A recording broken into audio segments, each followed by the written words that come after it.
The enemy imitates everything that God does. The spirit of Jeroboam in 1 Kings chapter 12, verse 26 says this: Jeroboam thought to himself, unless I am careful, the kingdom will return to the dynasty of David.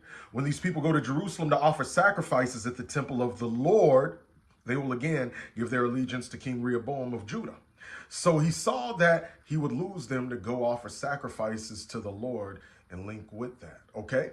So what did he do? Well, if you keep reading, you'll see where it says, so on the advice of his counselors, the king made 2 gold calves. He said to the people, it is too much trouble for you to worship in Jerusalem. Look, Israel, these are the gods which brought you out of Egypt. I find it intriguing, number one, because he made a golden calf or 2 golden calves. It was like, these are the gods that brought you out of Egypt. When you take a look at Exodus, what did the enemy inspire? A golden calf to represent Yahweh, but it wasn't Yahweh. In fact, it was a replica of one of the Egyptian gods who takes on the form of a calf. Jeroboam was replicating the same thing, but instead he made 2 of them.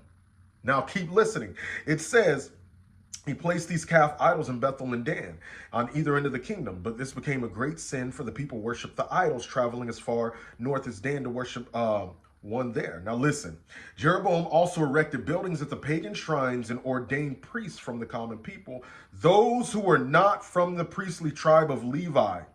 And Jeroboam instituted a religious festival in Bethel held on the 15th day of the 8th month, in imitation to the annual festival of shelters or tabernacles in Judah. So you see that Jeroboam, he mimicked and imitated, he made imitations of what God had, but versions for himself, which were demonic and fake. So people from his side wouldn't go over here and worship at the temple of the Lord and offer sacrifices. He mimicked and made an imitation. This is exactly what the enemy does. This is exactly what the New Age does. You take a look in the New Age. They have Reiki. In Christianity, you have the laying on of hands, to transfer the power of God, the energy of God. In the New Age, they have what they call the third eye, right? Well, God's the one that created the pineal gland, and it does scientifically link with dreams. That's how it was created. You can look that up. It links with melatonin. Melatonin links with dreams. That's science and that's Bible, because God created the human body. He didn't create all of the human body. It was like, Satan, I'm going to let you create the pineal gland. No, he made the pineal gland too. The enemy just took it and perverted it, right? You take a look at healing crystals and healing stones in the New Age, right? Guess what? God had the Urim and the Thummim, which he would answer through those stones for people that would inquire of him. You had casting lots. My wife brought this to my attention, as well. And I looked into it. I was like, okay, cool. Which were either sticks or stones that God would supernaturally empower to answer people, right? You take a look at wide range of other things. You take a look, they have astral travel.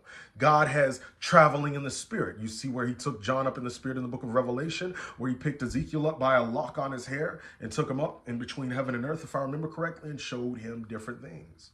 The New Age also has other forms like psychics. God has true prophets, true oracles, right? The New Age teaches that you worship the constellations. Guess what God does? He's the one that made the constellations and put signs in them, omens, according to Genesis, to show us signs of what he's doing. Jesus said there will be signs in the sun, the moon, and in the stars.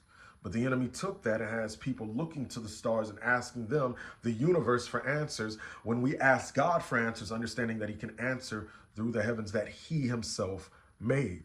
There's a lot of other things in the New Age that they took. Manifestation, that's stolen from God. They perverted it. I'm telling you, the reason is just like Jeroboam, because the enemy saw, you know what? People are going to go to God since he's the one that made this stuff. So let me take what he made and let me perform a cheap imitation of it, that they'll still get to operate in it at a certain level, but they won't connect to God. They won't connect to Jesus. They'll connect to me, right? Every single thing, you name it in the comments section, I have an answer for it. Every single thing that the New Age has, there is an alternative that God created that's the original form, all right? And just like Jeroboam, that's exactly what Satan does. So I want you to ponder that. If you like content like this, subscribe and follow for more. Now the deadline is within a week. It's days away. I'm doing a 3-day class at the end of July on dream interpretation, how to interpret the dreams that you dream, how to understand when God's speaking to you versus the enemy, biblical symbols, the law of first mention, and more. For those of you that want to learn more about dream interpretation and take it to the next level, this class is for you. If you want to be a part of it, go to my bio on TikTok, or if you're on YouTube, go to the comments section and click the pinned comment, all right? The link in my bio on TikTok. It is not a live class. It is pre-recorded. So if you work, you have the links to watch at a later date. But if you do join, check all your folders when the links are sent out, because if you have certain settings on, it'll be sent to other folders, all right? To join, click the link in my bio on TikTok, pinned comment on YouTube. See you guys there.